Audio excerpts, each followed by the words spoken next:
काय नाव आहे तुमचं? नाव सांगा. मीनाबाई मारुती भांगले. बरोबर. काय झालंय म्हणले लाईटचं? लाईटीचं हे झाले तार खाली आलेले आहे.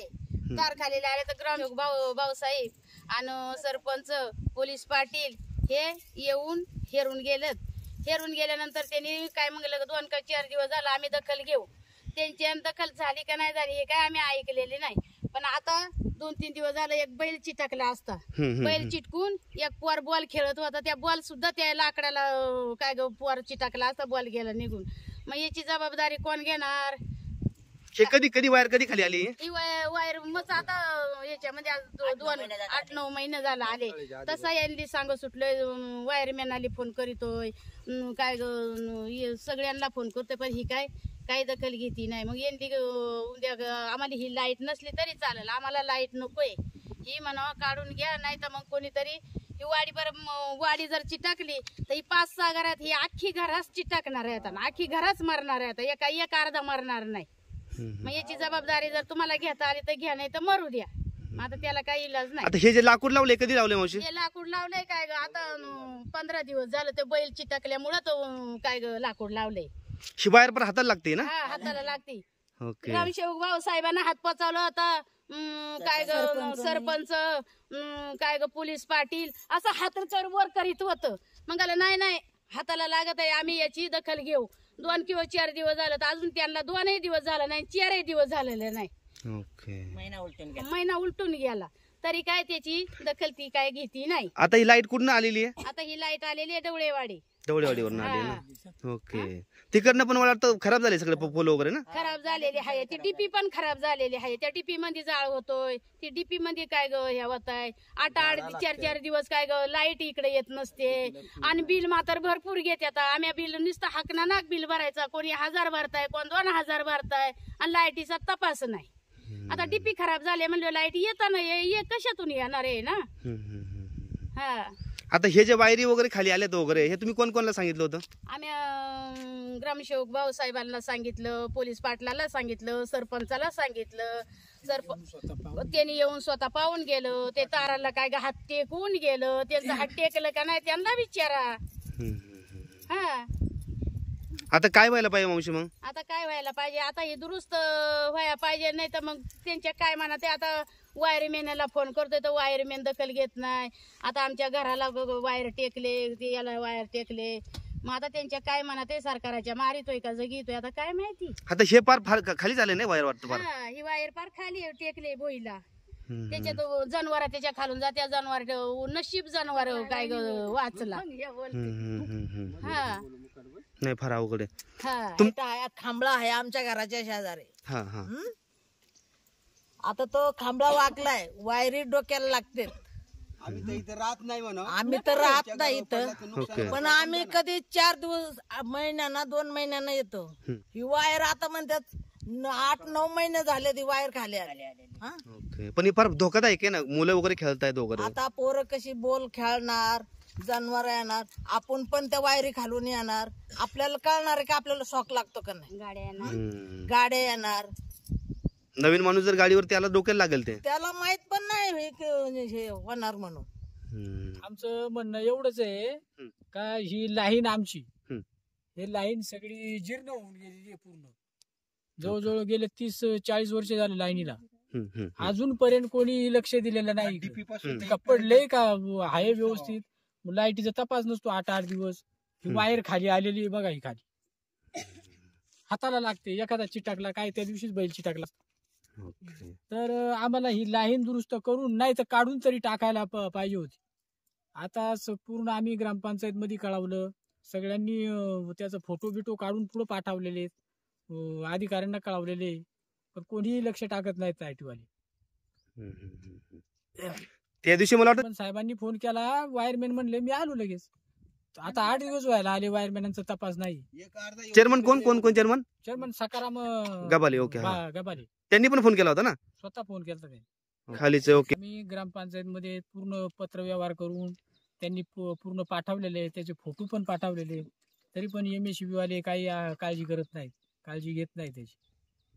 गेली 7 ते 8 महिन्यापासून ही वायर पूर्ण खाली आलेली आहे. दोन्ही खांबळ्यांचे तार तुटलेले पूर्णपणे.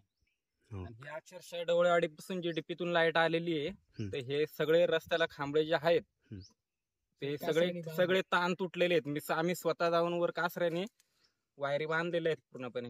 हे दोन्ही घरापाशी दोन्ही खांबळ्यांचे ताण तुटलेले आहेत. ही तार अक्षरशः हाताला लागते वरती. तर असं सध्या पुरतं हे लाकूड आपली तार खाली आल्यामुळं लाकूड वर बांधलेलं आहे स्वतः. त्या दिवशी माझा बैल तर अक्षरशः चिटकला होता खाली. वर हे केलं होतं त्यांनी जोरात गोगल्यामुळे मी हे लाकूड वर लावलेले आणि तिकडे त्या खांबळ्याला तिकडे ताण नाहीये. तो ताण पूर्णपणे ताण तुटून गेलेला आहे. हा घरापाशी जो खांबळा आहे ते पण ताण तुटलेले आहेत. आम्ही अक्षरशः तारेने बांधलेले आहेत. घरातून कासरे लावलेले आहेत त्यांना. त्याच्यानंतर ही वायर इकडे बघ. आता हे जर राहिली तर हे काढून तरी टाका, नाही तर मग दुरुस्ती करून पूर्ण लाईन दुरुस्ती वडून द्या आम्हाला. पूर्ण हे जे इथं राहिलेले ह्याला ताण नाहीये. ही वरची वायर आता वरती बांधलेली. आम्ही काय करायचं ना ते काढून तरी घेऊन जा, ना तर मग हे दुरुस्ती करून पूर्ण हे करून द्या, ताण टाकून द्या. आणि ही पूर्ण डवळेवाडीपासून पूर्ण खांबळे आम्हाला लाईन पूर्णपणे वडून पाहिजे. कारण सगळ्या तारा जो इथं आलेल्या आहेत, झाडं लागतायत. झाडांमुळे इकडे आता हे इथं पूर्ण त्या दिवशी जाळ झाला होता.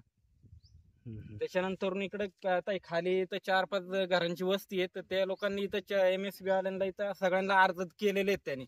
ते 4-5 जण आता 4-5 घर आहेत तिथं खाली. हे अक्षरशः 8 ते 9 महिने झाले अंधारात राहत आहेत लोक.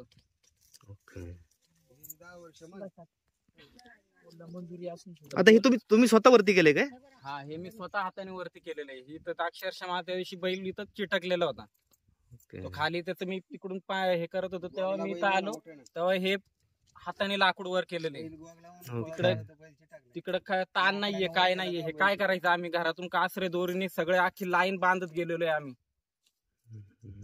सगळे खांबळे अक्षरशः इथं 2-3 खांबळे पूर्णपणे वाकलेले आहेत ते आम्हाला. आणि हा इथं मेन खांब आहे, हा झोकलेला आहे.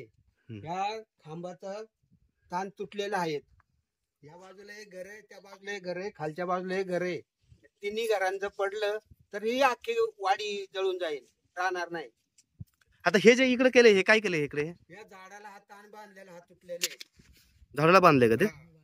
तो झाडाचा ताण जर निपटला कधी तर या घरावर पडणार तो पोल. तो बांगलेवाडी येथील लाईट समस्या अतिशय बिकट झालेली आहे.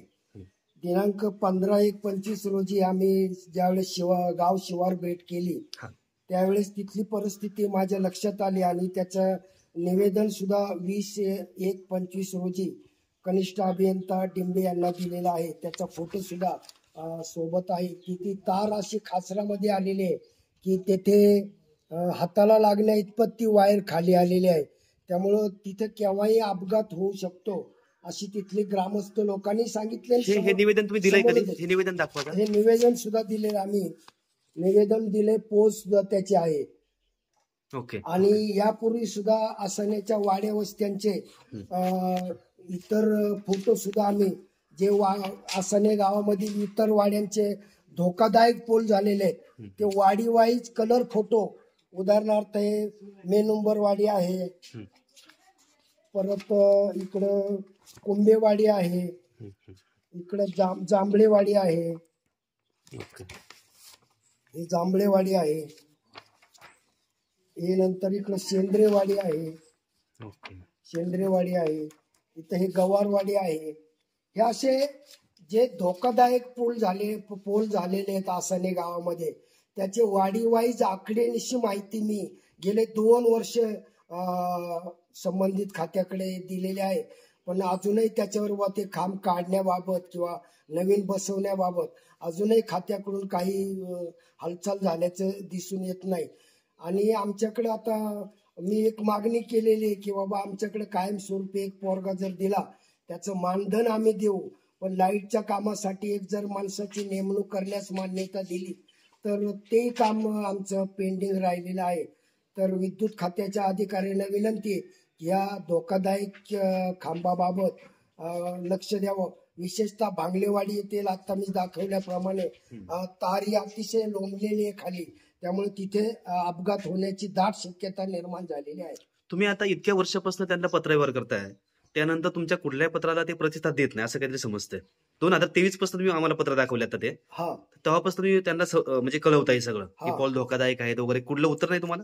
नाही उत्तर नाही म्हणायला, एका पत्राचं उत्तर आम्हाला पीओ ऑफिसने दिलेले. ओके. गुंडा बांगल्यांच्या तिथं पोल टाकण्याबाबत हा. त्या पीओ ऑफिसने मंचरच्या ऑफिसला कळवलेलं आहे ओके. की बाबा इथं वाड्या वस्त्यांचं सर्वेक्षण करून गुंडा बांगल्यांच्या घरापर्यंत पोल टाकण्याची कार्यवाही करावी असं एक पत्र माझ्या त्यांनी आता दिलंय. फाईलमध्ये आहे ते. परंतु धोकादायक पोल बाबत अजूनही काही त्यांनी कार्यवाही केली. कारण ते आम्ही मागाशी बघितलं सकाळी, त्या ग्रामस्थांचं म्हणणं घेतलं तर त्या ठिकाणी फार धोकादायक, तुम्ही स्वतः जाऊन बघितलंय त्या ठिकाणी. बघितले तर अशा ठिकाणी तरी लक्ष देणं गरजेचं लक्ष आहे. देणं गरजेचं आहे. मी सरपंच म्हणून डिंबे आणि घोडेगाव येथील अधिकाऱ्यांना विनंती करतो की साहेब ताबडतोब निदान हे अति धोकादायक झालेले पुलांचं तरी सर्वेक्षण होऊन पुढील योग्य ती कार्यवाही करावी अशी मी विनंती करतो.